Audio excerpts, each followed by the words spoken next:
Aber jetzt kann man dann einfach chillen und warten, bis die Preise sinken. Und ich habe eh schon, glaube ich, meine Entscheidung getroffen. Ich denke, die nächste Anschaffung wird tatsächlich das, weil ich habe vorhin schon wieder die Suit gesehen für 300 Mio Clean. Die Corville 175 Blade. Ich denke, meine Entscheidung steht eh schon fest. Wahrscheinlich werde ich einfach dieses Set erstmal holen, weil ich irgendwie nicht einsehe, jetzt ein Dosakas Crystal Sword oder so zu kaufen, auch wenn es mittlerweile wahrscheinlich schon echt günstig ist.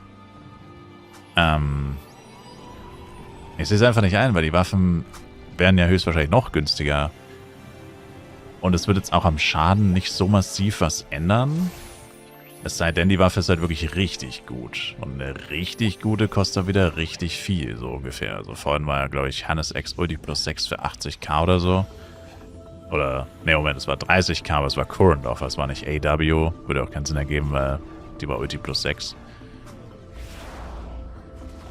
Sowas kannst du eh nicht leisten. Und aber eigentlich im Endeffekt, so eine Waffe bräuchtest du aber, um wirklich, ich meine gut, bei Hernes wäre es wieder was anderes. Bei Hernes würde er einfach die Run-Zeiten verkürzen. Also wenn es mal ein günstiges Hernes-Sword gäbe, das könnte man sich schon anschaffen. Einfach nur für Wilds oder so. Aber grundsätzlich will ich ja keine 0815-Waffe, in die ich dann noch so viel Geld stecken muss, nur damit sie überhaupt so viel besser ist als Bloody, dass man sagen kann, hat sich gelohnt. Und genau das ist aber das Problem letztendlich. Das Einzige, was man halt holen könnte, was so 1:1 slotten wäre und was nicht so viel Geld kosten würde, was keine Ultimate-Waffe mit Rolls und so weiter ist, wäre Cursed Butchers Carnage oder K-Fang. Aber K-Fang, habe ich ja auch schon gesagt, hat so viel Crit-Rate. Und die Butchers gibt's einfach nicht. Existiert einfach nicht. Sobald eine gedroppt wird, wird sie sofort gekauft und dann gibt's wieder keine. Und ja, für eine cleane Butcher, Cursed Butchers zahle ich auch keine 2 Milliarden. Ich meine, dann kann ich mir auch einen Lusakas Crystal Sword holen. Also, irgendwie ist das ein bisschen weird, die Situation gerade bei den Blade-Waffen.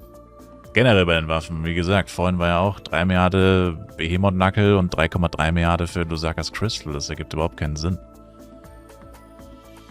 Also, irgendwie fühlt sich Abwarten wie das Klügste an. Auch wenn es halt ein bisschen langweilig ist, aber ich habe nicht die Moneten, um mir irgendwas zu kaufen für 10.000, 20.000 F-Coin, nur um dann 3 Wochen später zu sagen, okay, jetzt brauche ich es schon nicht mehr. Ich meine, 3 Wochen ist nicht lang.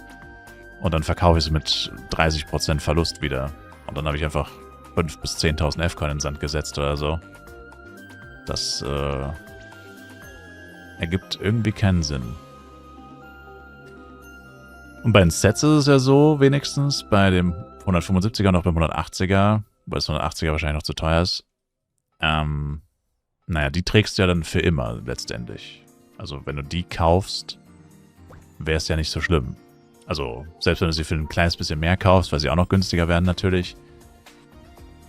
Dafür ist es schon fertig, es ist schon das Letzte. Das wäre im Verhältnis wie eine Butchers Carnage im Endeffekt.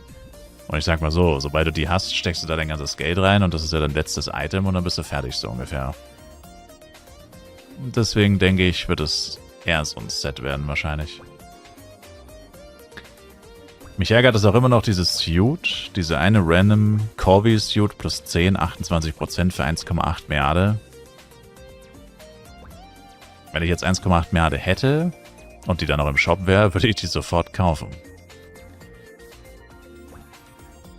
Wenn der Typ eine Woche später da gestanden hätte. Echt ärgerlich.